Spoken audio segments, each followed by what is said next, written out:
گفت انقدر بده که آدم عشق داریوش باشه تا حدی که حتی مدل ریشا و موهاشو شبیه داریوش کنه، اون وقت تو خیابون بهش بگن چقدر شبیه شهرام شپره شدی. چه اتفاقی میفته؟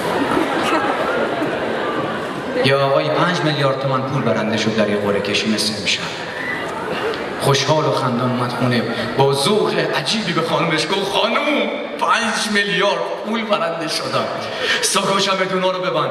خانومش از اون خوشحال‌تر گفت واسه دریا ببندن یا واسه خارج؟ گفت فرقی نمیکنه، فقط برو تو گم کن دیگه نیاد.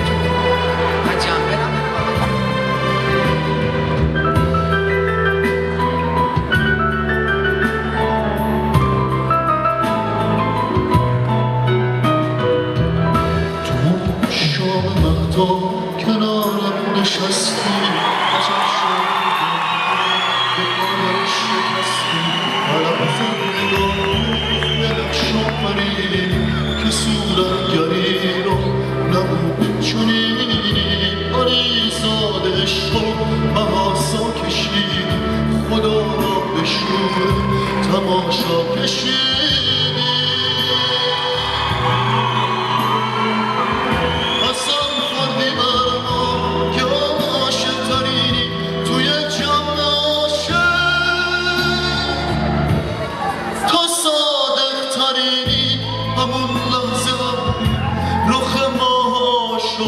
به خود گفتم ای وای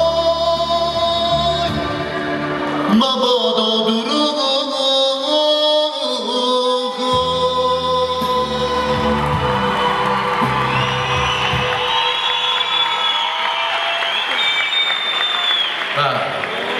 عزیزان خواهش میکنم دیگه از من نخواهید براتون قربونم برید زنده باشید. میدونید الکی جو نده عزیز، من خودم اینجوری جوگیرم. جو چی میخوای بده؟ با چلوارمو از بابا مولیون گرفتم 60,000 تومان هست. فقط گیر به ظاهر میدی، من تعجب میکنم. ببینید کی داره با شما صحبت میکنه؟ هم مثلا میخواد بخونم براتون. بابا خواننده به این قشنگی خون محسن یگانه چی کم گذاشت؟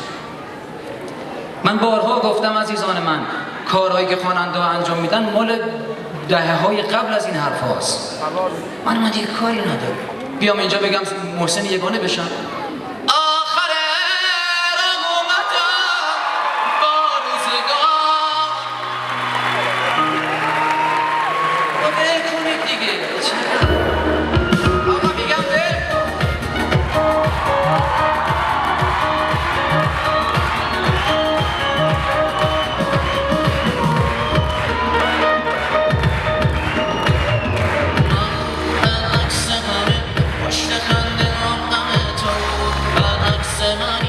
گفتم مامان این تاریخش گذشته، شاید فاسد شده، بندازم دور. گفت نه بذار بابات میخونه.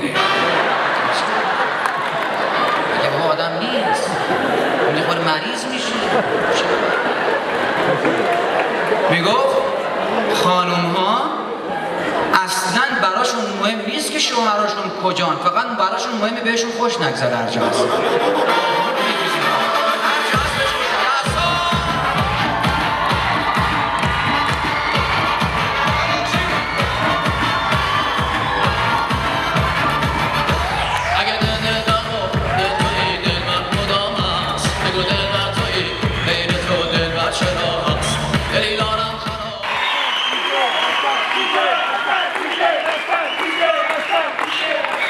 با این حرفا خر نمیشه.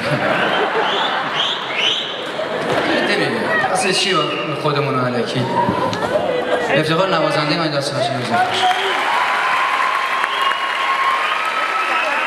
در ادامه بحث WC بحث جذابی هم هست میگفت یکی از دوستان من هیچ وقت برای بوگیر دستشویی از اسانس هایی چون بوی کاپوچینو و قهوه استفاده نکن. گفتم برای گفتن این حرفت آیا دلیل بهانه کننده ای داری یا در جای چیزی دیگر شنیدی؟ گفت به خاطری که هر وقت میری کافی شاپ خاطرات دستشویی تو ذهنت